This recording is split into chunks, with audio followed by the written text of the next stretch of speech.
21 থেকে 40 বছর পর্যন্ত যারা আছেন তাদের প্রায় 90 লাখ থেকে 1 কোটি 21 বছর থেকে 40 বছর পর্যন্ত প্রায় 90 লাখ থেকে 1 কোটি ছেলেমেয়েরা এই দরখাস্ত করেছেন, যারা অন্য কোনো স্কিমে নেই, শুধু স্কলারশিপ পায়। স্কলারশিপ কন্যাশ্রীকে আমরা ধরছি না, কারণ তাদের এটা প্রাপ্য পড়াশোনার জন্য। যারা স্টুডেন্ট আছে, মেধাশ্রী আছে, ঐক্যশ্রী আছে, শিক্ষাশ্রী আছে, স্বামী বিবেকানন্দ স্কলারশিপ আছে, সবুজ সাথী আছে, তরুণের স্বপ্ন আছে, এগুলোকে আমরা ধরছি না।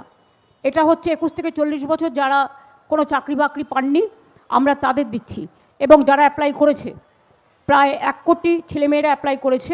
আমরা বলেছিলাম 1 এপ্রিল থেকে টাকাটা তাদের অ্যাকাউন্টে যাবে, কিন্তু কালকে আন্তর্জাতিক মহিলা দিবস আছে, তার উপহার হিসেবে আমরা 1 এপ্রিলটা একটু চেঞ্জ করে আজ থেকেই তাদের অ্যাকাউন্টে টাকা যাবে।